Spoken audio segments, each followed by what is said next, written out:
نعم. والعاشر من أركان الصلاة الطمأنينة فيه أي السجود، هذا نفسه عم بتكرر لحديث المسيء صلاته. ويجب أن يصيب محل سجوده ثقل رأسه. إيش أعرب ثقل يا عبد الله السبسبي؟ فاعل. ويجب أن يصيب محل مفعول به، سجوده مضاف إليه، ثقل فاعل وهو مضاف، رأسه رأسي مضاف إليه وهو مضاف، والهاء ضمير متصل مبني على الكسر في محل جر مضاف إليه ثاني كمان. قال ويجب أن يصيب محل سجوده ثقل رأسه، يعني أنت بدك تعتمد في سجودك على رأسك، اضغط. ما يعني في ناس هيك شوي يعني نازيك، يعني والله أنا ما بحب أسجد على يعني واحد بحل ما بحط، الناس بحط اجريهم على ايش؟ على السداج، انا بدي احط راسي. ايه نعم حط راسك، وهذا تذلل لله تعالى. فان لم يسجد الانسان في الدنيا سجد وين؟ على بلاط جهنم والعياذ بالله تعالى. وينبغي ان اضغط، ان اعتمد في سجودي على جبهتي، للخبر المار اذا سجدت فمكن جبهتك. ما معنى مكن؟ يعني ثبتها، ما تخليها يعني يلا تلامس السجاد. ومعنى الثقل أن يتحامل، يعني يضغط، هذا التحامل، بحيث لو فرض تحته قطن أو حشيش لانكبس. يعني إذا كان في عندك هلا بعض الأحيان نضطر نحن في الصلاة، صلينا في بيت مثلا، صار في ازدحام، كان في مناسبة معينة فحضرتنا وقت الصلاة، فكان أمامي أنا إيش أمامي؟ مثلا سفنجة، سفنج هذا اللي بنقعد عليه نحن، إيش بسموه أنتو؟ سفنج، إيه، دشكة من سفنج. فبعض الأحيان يأتي سجودك على هذه الإسفنجة، فالواجب إنه ما إيه والله أنا بس حطيت جبيني أو جبهتي على هذا، لا، ينبغي أن أضغط وأتحامل وأثقل في التحامل، طبعا قدر استطاعتي، بحيث ما أضر رقبتي ما أضر نفسي. ويكفي ولو بقي، يعني ولو يمكن لهذه القطعة، يعني يمكن لها أن تنضغط أكثر، يكفي بحيث أنه إيش تنكبس. أما تسجد، لذلك الصلاة على السفنجة ما بجوز. أغلب الناس بتصلي على السفنجة إذا كان مريض بشوفوا ما بتحامل، لا تحامل وضغط لحتى إيش يعني تشعر أنه أنت ساجد على أرض صلبة. قال لو فرض تحته قطن أو حشيش لانكبس، وظهر أثره في يد لو فرضت تحت ذلك. يعني لو فرضا يعني في إيد، حطينا إيد فوق حشيش وسجد هذا المصلي على هذا الحشيش وضغط، هذا الحشيش أنه يعني ينطبع على اليد أو ينطبع على الجبهة، هون معناته حققنا نحن معنى الإيش؟ التحامل. ولا يعتبر هذا في بقية الأعضاء، يعني التحامل فقط على الجبهة، كما يؤخذ من عبارة الروضة وعبارة التحقيق. ويندب أن يضع كفيه حذو منكبيه، يعني أنا في السجود ما أحط إيدي عند وجهي، وإنما أباعد كتفي هذا المنكب عنده، يعني أصبح قريبا إلى الأرض، أضع يدي حذو منكبي، المباعد للرجل. أما المرأة تنضم في سجودها. وينشر أصابعهما، النشر هكذا، القبض هكذا. النشر إيش مسميه؟ لا تعمل لي هيك، لا، أنا الآن قابض على كفي، النشر هكذا. أما تفريق الأصابع هكذا، ضم الأصابع هكذا. إذن قبض، نشر، قبض، ممكن نقول بسط، تفريق، ضم. هذه العبارات ينبغي أن نفرق بينها، أنه يعني نفهم المعنى خطأ بعدين. قال ويندب أن يضع كفيه حذو منكبيه وينشر أصابعهما مضمومة. لاحظت؟ مضمومة، يعني مضموم الأصابع، ما أثناء السجود نعمل هيك هكذا، مضمومة للقبلة، ويعتمد عليهما. يعتمد على إيش؟ على إيه؟ طبعا على الكفين. قال لي واحد شيخي أنا والله بشوف أحسن تمرين للتاسع في السجود، أنا كل ما بسوي سجود الصلاة كلها تمارين ورياضة. قلنا له هيك هي أنت فاهم الصلاة؟ ما في مانع، الصلاة رياضة، ولكن أنت ما فهمت من الصلاة إلا إيش؟ تمارين سويدية يعني. سبحان الله. ويجب ألا يهوي، حطوا لا هون العبارة خطأ، ويجب ألا يهوي لغير السجود كما مر في الركوع. هذا مر معنا، يعني أن تقصد بالهوي إيش؟ السجود. فلو سقط على وجهه من الاعتدال وجب العود إليه. إلى وين يعني؟ إلى الاعتدال. ليهوي منه لانتفاء، هون المهوي خطأ، لانتفاء الهوي أو الهوي بضم الهاء صلحوها، لانتفاء الهوي في السقوط. إذن هناك فرق بين الهوي وبين السقوط. أنا عندما أسقط لصارف، أما عندما أهوي للسجود أهوي من أجل الصلاة.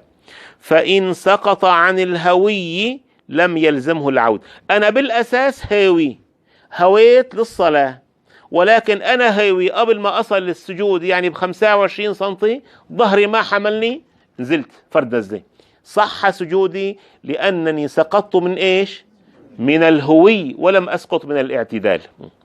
بل يحسب ذلك سجودا إلا إن قصد بوضع الجبهة الاعتماد عليها فقط، فإنه يلزمه إعادة السجود لوجود الصارف. يعني هو هاوي سقط، ما لحق يعتمد على ايديه، على ايش اعتمد؟ على راسه. ايضا هناك صارف ينبغي ان يعود ثم ينزل على يديه ويسجد. ولو سقط، طبعا هذه فروع نحن بنفهمها ولكن بنمر عليها مرور الكرام.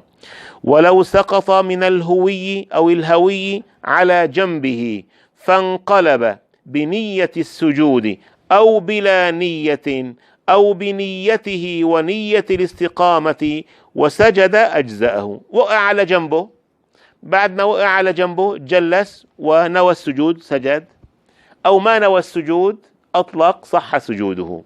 فإن نوى الاستقامة فقط، يعني ما نوى السجود، نوى جلس حاله وهو ساجد، ما صح سجوده لأنه صرف السجود إلى الإيش؟ الاستقامة فقط، لم يجزه لوجود الصارف، بل يجلس ثم يسجد ولا يقوم ثم يسجد. فإن قام عامدا عالما بطلت صلاته. ليش؟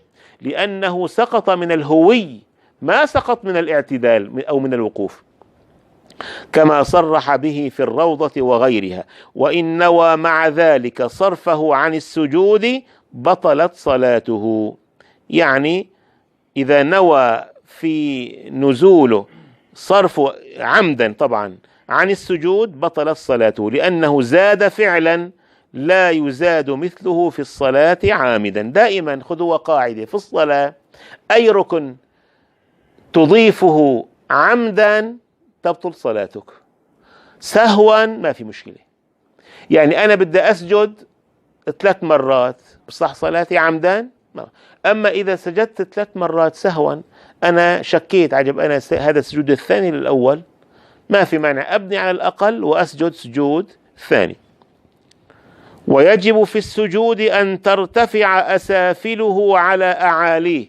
وين الأسافل؟ وركك، عجزك، هذه الأسافل. أعاليك رأسك، منكباك، الكتفين.